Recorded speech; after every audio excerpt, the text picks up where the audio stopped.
Meus irmãos, a paz do Senhor Jesus, podeis assentar, que a glória e a graça de nosso Senhor Jesus Cristo guarde o teu coração, também o teu sentimento, e que seja uma manhã de bênção, de vitória, de aprendizado, de construções e na interiorização desse Evangelho de Cristo. Entendemos que o Evangelho tem como coluna interiorizar a tua palavra para que eu e você possa ser uma Bíblia para que os outros possam ler. Não tem como fazer essa jornada sem que aquele que convive bem perto de você olhe para a tua vida e diga que você é a pessoa que ela conhece que mais se parece com Jesus Cristo. Se não for isso, é só alguém que mudou de um lado para o outro, mas o Evangelho é diferenciado, ele é transformador. Por isso nós nos alegramos todas as vezes que temos a oportunidade de falar a respeito da graça, porque na verdade ela também é esse agente transformador e nos chama a essa responsabilidade. Eu quero aproveitar essa manhã de gratidão, agradecer ao pastor Sandro e ao pastor Lediel pela oportunidade de estarmos juntos aqui. Como eu sempre digo, não é o que eu melhor faço. Eu pesco muito melhor do que prego, mas o que mais amo fazer é poder pensar Jesus Cristo, certo? Então, mas eu me esforço. Mediante a tudo, eu tinha uma ideia, mas mediante a tudo que eu vivi e senti aqui, eu quero compartilhar contigo um texto, e eu quero salmodiar hoje. É um momento de celebração, de festa, de alegria, é um momento de família, é um momento de você ver que uma vida, uma geração está sendo apontada. Então eu quero compartilhar contigo, de forma breve, o texto que eu acho um dos salmos mais aplicados enquanto a esse momento, esse ambiente, que é o salmo de número 128. Esse salmo que, por certo, alguém na idade já madura, o senhor aqui vai dizer para a gente que possivelmente ele deve ter subido no alto, numa colina ao lado, e olhou para sua casa, e olhou para toda aquela pradaria que geralmente cercava a casa de um hebreu antigo, pegou sua lira e dedilhou, e quando ele dedilha a sua lira, o Espírito Santo visita o seu coração, e olhando os seus filhos, a sua esposa que possivelmente entrava e saía da sua casa, a graça lhe trouxe o porquê daquilo tudo, porque não é sobre hoje, é sobre algum tempo depois, é sobre olhar e ver que o que Deus tem construído através do Evangelho e da graça, tem mudado e transformado o teu coração e a vida da tua casa. E aqui tem pelo menos 3 coisas importantes para a gente pensar, que está dividido nesse ambiente de casa, como responsabilidades, não de um, mas de ambos, tanto o homem, a mulher, quanto os filhos. Esse ambiente que gera e se constrói o que nós chamamos de família, é salmodiado, poetizado por uma alma que está agradecendo a Deus. Os salmos são de lamentações, de cantos à realeza, de hinos, sobre precatórias, didáticos, sapiencialidade. Muitos são os salmos que estão inseridos no cânon da poesia hebraica, mas esse aqui, ele é algo diferenciado. Ele é quase tudo estar aqui. É sapiencial, ele é gratidão, ele é uma música de ação de graças. Ele é também algo de preocupante, porque ele não chega a ser uma lamentação, mas ele está inserido em uma preocupação para que eu não venha a errar e a minha família se perder, para que em algum momento as lágrimas me venham por algum ponto de tristeza. E este salmo, essa figura humana que aqui está contida, diz 3 coisas muito importantes para que a gente pare e pense sobre a vida. E eu ouso a te dizer que existem muitas outras, mas esses são os tripés da vida. se eu parar e entender esse processo e interiorizar essas ações, por certo, todas as outras coisas ficarão mais fáceis para a minha vida. Ele abre, e ele poderia abrir em qualquer ponto da sua liturgia, porque essa não é uma liturgia coletiva, essa é uma liturgia da alma. Ele não está cantando para o povo de Israel, ele está cantando para si mesmo. O que tem por testemunha não é toda a congregação, o carral dos filhos de Israel. Não, é um lugar simples, que a natureza é a sua testemunha e a sua alma testifica da grandiosidade desse Deus. Uma das coisas essenciais da comunhão com Deus não é poder subir nesse plenário numa manhã maravilhosa como essa e falar de um Deus grandioso, maravilhoso e provedor. Não, um dos momentos mais significativos da vida é quando você pode estar numa caminhada, você pode estar na beira de uma praia, você pode estar no alto de uma montanha, você pode estar no teu carro, aonde aquela mesma graça que visitou essa alma desse poeta visita os nossos corações. E salmodiar não é repetir o que está aqui. Salmodiar é poder cantar a tua própria música, dizer das tuas próprias orações e falar dos teus próprios sentimentos diante de um Deus que te compreende, que te anima, que te ama, que aproxima de ti e resolve todas as tuas pendências enquanto um ante da graça, enquanto um caminhante do Evangelho de Cristo.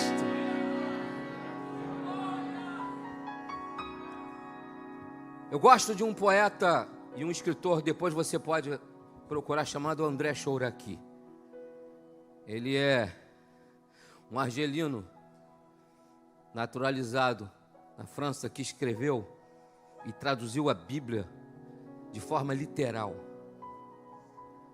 E quando ele traduz esse bem-aventurado, que Macaraoi, como algo feliz e bem-aventurança, ele nos traduziu como em marcha. Porque não depende do sentimento que eu estou vivendo aqui agora. É algo que não está, sabe, a conotação da alma não é um sentimento, é uma consciência, uma certeza. Então ele traduz assim, ó, em marcha. O homem, ou aquele, ou a mulher, ou os filhos que teme ao Senhor. Só que temor não é um sentimento de calafrio, de desespero, de medo que apavora boa parte dos seres humanos, principalmente nas horas de dores e incerteza. O que o poeta fala a respeito de temor é o quanto Deus está próximo e se relaciona com ele. O quanto que em meio ao nada, porque nada estava ali por testemunha, por certo, é uma alma ligada a Ele, que o que vem primeiro, ele podia falar das belezas naturais do lugar em que ele estava, ele poderia ter falado das maravilhas da vida, ele poderia ter falado do sabor que ele fala mais à frente sobre a videira e a oliveira, ele poderia falar do prazer de gerar filhos, ele poderia falar do prazer de viver, mas não. Quando nós nos relacionamos com Deus, e isso não tange a ideia de nenhum tipo de fanatismo, é consciência de graça, é presença do Espírito Santo. Nada transita na alma de um orante que a graça alcançou sem que antes Deus esteja primeiro e venha sempre como a razão de toda a nossa poesia. Se você poetiza de uma forma simples, de uma forma singular, ou Deus te deu o dom de ser um poeta, tudo que você fala em nome de Deus transita primeiro na alma, porque Ele escolheu o teu coração, Ele escolheu a tua alma para habitar. Aqui é só uma manhã de celebração. A tua alma, nossa alma, é o lugar onde o Espírito Santo de Deus habita. Em marcha, o homem, ou aquele, ou aquela que teme ao Senhor. É a base da vida. Não tem como. É a primeira frase do seu estribilho. Não tem como ser diferente. Por certo, nenhum outro que a gente não identifica, não tem como identificar quem foi esse poeta. mas por certo que nenhum dos poetas de Israel antigo abriria essa melodia de outra forma. Por quê? Porque sempre foi o Deus da vida, sempre foi o Deus dos pais, sempre foi o Deus de geração em geração. Em marcha, aquele que teme ao Senhor. Porque quem teme a Deus, ele sempre vai ser projetado por uma geografia. Sempre, não tem como ser diferente. Eu não sei se você prestou atenção no testemunho. Ele disse que, a irmã disse que esporadicamente ela vinha. E tinha uma definição do substantivo próprio que define uma divindade, chamado Deus. Só que todas as vezes que uma alma é agasalhada pela graça e a semente do temor entra, ela fecunda. E o primeiro broto dessa semente chamada graça fecundada na alma é criar uma geografia de acesso a Ele. Em marcha, aquele que teme ao Senhor e anda nos seus caminhos. Nenhuma direção agora te convida para viver. Não existe outra proposta que te alcance. Paulo definiu isso de forma espetacular quando escreve aos nossos irmãos de Filipos dizendo: esquecendo-me das coisas que para trás ficam, todas as dúvidas e inquietações que me foi gerada em toda a minha religiosidade, mas agora a graça visitou no caminho de Damasco. Foi plantado algo diferente no meu coração. Tudo aquilo ficou para trás. Agora o que é o caminho? Ele diz: eu tenho um caminho, o alvo, Jesus Cristo. Então, quando a graça nos alcança, existe um caminho. Então não é uma questão de Deus somente, porque Ele é uma divindade que é cultuada de várias formas, de vários sentidos, em várias etnias e em um panteão. Não, é sobre o Altíssimo. É sobre o Deus dos céus, é sobre o Pai de nosso Senhor Jesus Cristo, é sobre o doador da vida, é sobre aquele que manda o Espírito Santo para nos ensinar e nos fazer lembrar. Aleluia. Anda nos seus caminhos. Talvez a maioria de vocês ou de nós que estamos aqui sabe fazer diferença sobre vielas e caminho. Até porque se você não sabe definir isso de forma conceitual, você sabe definir isso de forma vida. Todo mundo um dia já errou o caminho. E já pegou algumas vielas. Todo mundo. Por decisões, por propostas mal entendidas, ou por influências não boas, de alguma forma. Por isso que o Salmo 1 é muito espetacular. E ele diz que as pessoas vão indo nos caminhos impróprios até um dia se sentar nele. Porque ninguém amanhece o dia dizendo: hoje amanhã está tão linda, que vontade de pecar. Mas esse solzinho de inverno está uma delícia e está me convidando a pecar. Ou ao contrário, né? Esse frio maravilhoso. Não, ninguém faz isso. As pessoas vão indo e vão sendo levadas. Elas começam indo de forma esporádica até que um dia sentam. E o Salmo diz que senta no habitat dos zombadores. Ou senta na cadeira dos criminosos. Mas o Salmo 128 diz o seguinte: existe um caminho. Está apontado. Por quê? Porque aqui dentro já tem uma direção. Há uma bússola.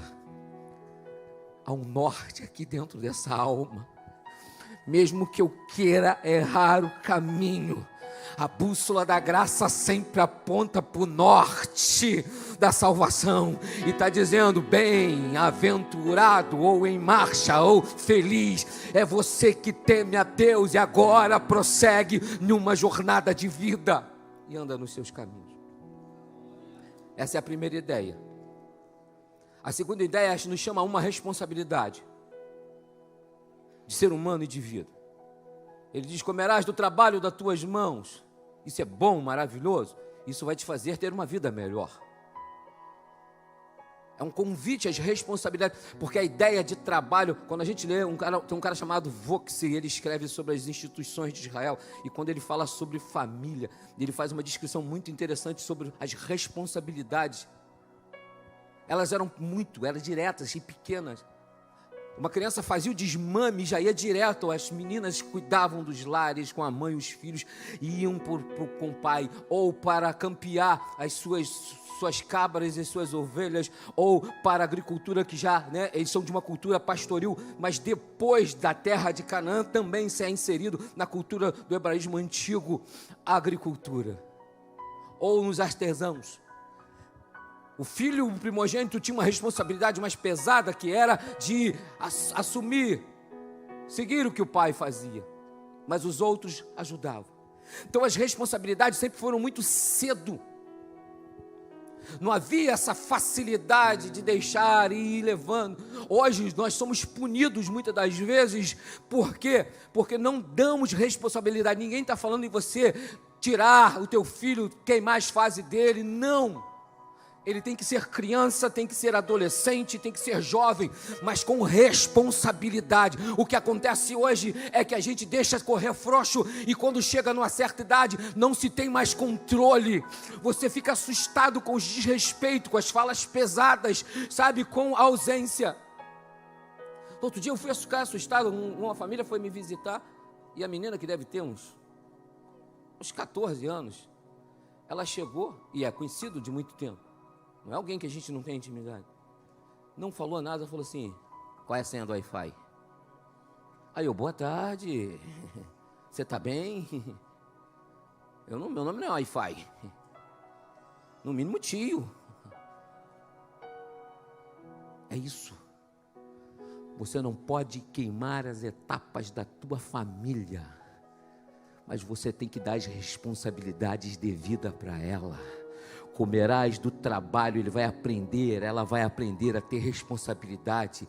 Nada pode ser recebido sem que tenha algo para pagar. Vai guardar dinheiro, tem que saber quanto custa um celular, tem que saber quanto custa um brinquedo caro, tem que saber quanto custa ir no Beto Carreiro, tem que saber quanto custa fazer uma viagem. Nada pode ser sem uma atribuição. Comerás do trabalho das tuas mãos. Isso te dá dignidade, felicidade, e isso te mantém como uma vida equilibrada, como um caráter pronto. Para quê? Para que essa geração que está chegando também possa transmitir legados para as outras gerações que hão de chegar. Somos geracionais. Comerás do trabalho das tuas mãos, feliz serás. Isso vai te trazer satisfação. A gente sabe quanto custa, por isso valoriza. E ele disse, e ele trabalha sobre o temor a Deus, sobre o trabalho, porque dentro de uma mente do Israel antigo, a ideia de trabalho é toda a vida roda em torno disso, porque nada ele conseguiria sem que o trabalho fosse uma ação única e principal. É trabalho. Para ele, a ideia, para o poeta, a ideia de trabalho é o tudo, todas as suas conquistas passam por lá. Mas o mesmo poeta continua lá, talvez, no seu monte, olhando para a sua vida. E daqui a pouco ele vê quando a figura da esposa sai, e como a figura dos filhos correm em torno da casa. Aí ele diz para a gente algo fantástico: a tua mulher será como uma videira frutífera aos lados da tua casa. De forma cultural, é como aquele pessoal que mora e planta rosas, ou outros plantam nona. Toda casa tem um. Na sua deve ter, sim, não vende não esconde não que tem. Quando não tem na tua, tem na casa da vovó, sempre tem, nunca, não tanta nona. É cultural ter uma. Até, apesar de ser uma planta que exige muito cuidado, paciência, podar no tempo certo, mantê-la sempre com boa iluminação. Essa responsabilidade da vida, ele olha. Já que é um trabalho de homens, eu também não quero te lançar só em você peso, mas lógico que O texto é um homem que está cantando. Se fosse uma mulher, ela diria meu homem. Mas é um homem que está cantando. Então ele está dizendo: a esposa, aos meus olhos, quando sai de dentro de casa e vai em algum lugar, é como essa videira, que eu preciso ter muito cuidado, que eu preciso tratar, que eu preciso mantê-la bem. Por quê? Porque dela vem cheiro, sabor e cor. Aleluia. Sabe por que teu casamento às vezes é um casamento que precisa de alguns reparos, de melhorias? Você nunca subiu no alto da alma, olhou para a tua casa e viu a tua esposa indo e vindo na luta, no labutar, nas dores, na correria, e leva filho e traz filho. E nunca parou para pensar que você pode podar as arestas, que você pode manter uma iluminação bem colocada, que você tem que ter todo cuidado, porque daqui a pouco, na estação certa, no tempo certo, as folhas e os frutos vêm brotando. Já é maravilhoso você olhar um parreiral muito bem verde, às vezes por cima, quando a gente olha por baixo, aqueles cachos verdes, e daqui a pouco ele vai dando o tom da sua natureza, porque existem vários tipos de uva. A tua família não é igual à família de ninguém. Você tem que sempre olhar por baixo para ver o tom da tua família, o tom da tua casa, o tom do teu casamento. O que os nossos cursos fazem é te dar apontamento. A família de ninguém é igual a tua. Então, ele não está ali para te dizer que você tem que ter uma família desse jeito. Não. Ele está ali para te ensinar a olhar e dizer: brotou e veio as folhas, os frutos já estão pendurados, e a cor dela, umas é verde, outras é mais clara, outra é bem escura, outras é um tom já do vinho, mas está ali. E a coisa interessante, o tempo madura, e aí daqui a pouco o aroma, eu não sei, você deve ter sido essa experiência, você chega perto assim e se assusta, às vezes a metros de distância, aquele aroma maravilhoso, que aquelas uvas todas ali maduras, e a natureza sendo beneficiada. Porque quando a gente deixa lá, os pássaros, os insetos, tudo sobrevive mediante aquilo tudo. É a tua vida influenciando vida. É o teu casamento sendo um exemplo para todos os outros casamentos. Então um casamento, uma família, ela tem cor, ela tem cheiro e sabor. O vinho, que é uma coisa natural e é uma das bebidas mais apreciadas e mais antigas de toda a história, com milhares de anos de história, com pessoas que hoje são milionárias só porque aprenderam a botar na boca. Eu achei que era fácil, era só, mas não é. Está ali. E tem gente que sabe quantos anos tem, se é de uva, qual tipo de uva, quanto tempo envelhecido. Meu Deus, é uma coisa assim maravilhosa. Mas sabe o que significa isso?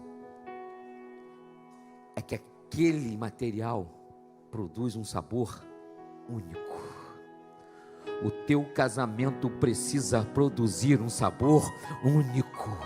A tua esposa é como uma videira aos flancos da tua casa, e os teus filhos é como rebento de oliveira, de alguma planta que também é cultural, e toda a casa tinha, que produzia o óleo do azeite da unção, que produzia a iluminidade, a luminidade para a vida, e tem um sentido único na Bíblia. O sacerdócio, o Meller, o rei, os líderes carismáticos, todos eles eram ungidos para fazer o seu caminhar mediante um chamado de Deus. Então, a nossa casa é isto, é uma bênção de Deus. A tua família, nossa família, é um propósito da graça de Deus. Então, curta o teu casamento, cuide da tua família, Porque os teus filhos não vieram por osmose, não vieram por círculo de Krebs, não vieram por fotossíntese. Os teus filhos vieram porque vocês amaram. Então filho é herança do Senhor e resultado do amor. Aí você pode me dizer, mas tem gente que veio por acidente, tem gente que... É claro que tem, mas isso não faz parte da vontade de Deus. Isso não é resultado da graça de Deus. Filhos são resultados de quem ama, e ama com sabedoria, ama com entendimento e ama com apontamento. Eu sei que estou gerando mais um ser curado pelo Evangelho de Cristo. E eu encerro que ele diz que assim será abençoado o homem que teme ao Senhor. Se ele observar que ele precisa temer, caminhar e cuidar da sua casa. Porque ele vai dizer o seguinte, o Senhor te abençoará desde Sião. Sião é uma expressão para Jerusalém. As cadeias montanhosas, porque na cultura antiga, Deus mora em Sião. E no templo ele manifestava a sua presença, sua glória. Era ali. Aí ele não fugiria do seu sentido e diz, Deus te abençoará desde Sião. E tu verás os filhos dos teus filhos. O poeta aqui não está falando em ver somente. Tipo, eu estou contemplando essa bela criança que está brincando com sua boneca de forma despretensiosa, tranquila. Mas está prestando atenção. Se é eu só sabia brincar, porque a minha mente hoje não consegue mais ficar em dois lugares diferentes, tá vendo? Eu estaria alheio a esse mundo, mas ela não, ela viu? Ela está brincando com a boneca, mas está prestando atenção no que eu estou falando. E aí a gente banaliza isso, porque acha que criança... Não, mesmo, guarda tudo. Por isso que você tem que ter cuidado com o que você fala na mesa. Você tem que ter cuidado com as coisas que você diz. Ali, a prova. Está ligada. Não é só tico e teco, não. Ali tem um cérebro funcionando. O meu está tico e teco. Sobe um, outro garra. Aí não... Mas dela, não. Dela está ali, Então, cuidado quando você conversa coisas na mesa, junto com a sua família. Cuidado como você trata a tua esposa. Cuidado, esposa, como você trata o seu marido diante dos teus filhos. Está tudo guardado. Existe uma coisa aqui chamada escaninho da alma. Fica tudo ali, Um dia a vida traz muita coisa de volta. Por isso que muitos lixos voltam da alma. Por causa dessas memórias, tempos imemoriais que a gente acha que não teve nenhum sentido, que não está aí não, é criança. Não se engane. Não é vê-la como eu estou vendo. Porque isso não dá tom e sentido à poesia como graça. Meu avô não conheceu Jesus. Ele morreu muito jovem. Meu pai tinha apenas 8 anos e ele não conheceu. Mas o meu pai, aos 18 anos, convidado por um amigo depois do futebol e levado na marra, porque o cara ficou em pé na porta da casa dele até ele se arrumar, que ele queria dar um golpe, levou ele para a igreja. E naquela mesma noite ele recebeu Jesus. Nós fomos criados no Evangelho de Cristo. Os meus filhos foram criados no Evangelho de Cristo. Tem uma neta chamada Helena que está para chegar agora, próximo de 25 de agosto, que vai ser criado no Evangelho de Cristo. Não é sobre ver, é sobre introduzir Evangelho numa alma de geração em geração. O meu pai sepultou uma história de deserto com ele. Ele já tem 20 anos que foi para casa, mas ele foi em paz, porque não é sobre ver, é sobre saber que aquilo que você vive, aquilo que você exemplifica, aquilo que você ensina, vai varar gerações. Ele pode ter ido para casa há 20 anos, mas eu vou continuar. Tony, Samuel e Daniele hão de continuar. Helena e todos os outros que virão hão de continuar. E se Jesus levar mais 30 anos para voltar, a minha 4ª geração poderá dizer: e verás os filhos dos teus filhos.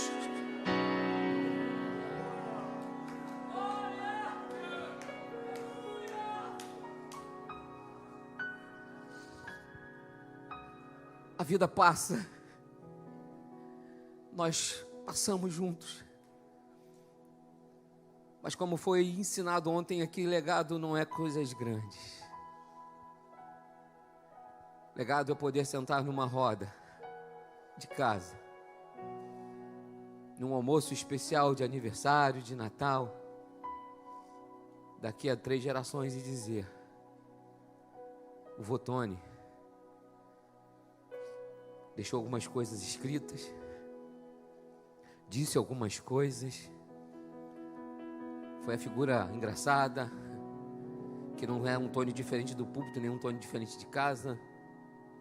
Tem que me conter às vezes para não, né, porque o púlpito não é stand-up, às vezes eu esqueço, deixa, né, porque é a mesma figura que está dentro de casa, é a mesma figura que está na vida, é a mesma figura que está aqui nesse púlpito, carregado de emoções, de sentimentos. Me arrependo de muita coisa que fiz, me arrependo de muita coisa que não fiz, que deixei de fazer. Aqui é um ser do arrependimento, mas tranquilo hoje, em paz, vendo Deus cumprir coisas que eu nem mais imaginava, vivendo coisas que eu nem pensava em viver, nem imaginava de estar aqui numa igreja como essa, numa manhã como essa, dizendo coisas da vida, da alma. Não só um contexto teológico, não, mas para a vida, para a alma.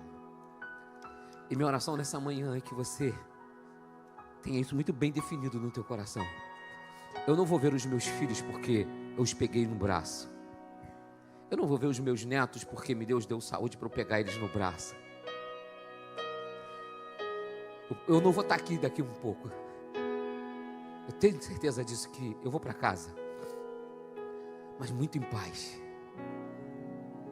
Porque os meus filhos, dos filhos, quantas gerações forem necessárias ter nascido dessas entranhas, já que o meu pai sepultou a história de deserto lá. Meu avô e minha avó morreram fora do reino, mas ele não. De Daniel Martins Teixeira, não sei quantas gerações virão, mas todas, no nome de Jesus, pelo poder da palavra, pela força do exemplo, pela graça que constrói valores que ninguém pode arrancar de nós, as nossas gerações viverão como esse texto: bem-aventurado ou feliz ou em marcha é aquele que teme ao Senhor e anda nos seus caminhos. Deus te abençoe.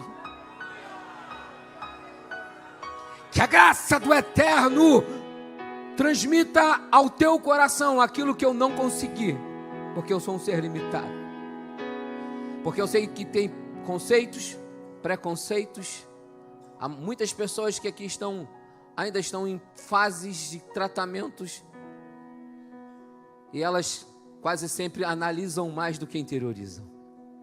Mas eu não tenho o poder de te convencer, e nem quero, é muito pesado. Mas eu conheço um cara chamado Espírito Santo que pode tudo. Aonde eu não consigo chegar, ele chega. O que eu não conseguir ser claro, ele vai ser profundo. O que eu não conseguir dizer, ele vai transmitir. Porque quem muda e transforma é Ele. Nós somos só, como disse, só agentes, só uma Bíblia para que os outros possam ler. Mas todo o poder do Evangelho, todo o poder da graça é transmitido pelo nosso Senhor Jesus Cristo. Deus te abençoe nessa manhã, que tua vida seja uma vida de exemplo, que tua alma seja encanto e que tua fala seja uma poesia da graça de Deus. E para salmodiar, não precisa estar aqui, que você ore salmodiando, que você viva salmodiando, que salmodiar faça parte de toda a tua jornada, e que as pessoas que contigo convivem conheçam esse Jesus, das prosas, dos versos, mas principalmente da transformação de vida. Deus nos abençoe no nome de Jesus.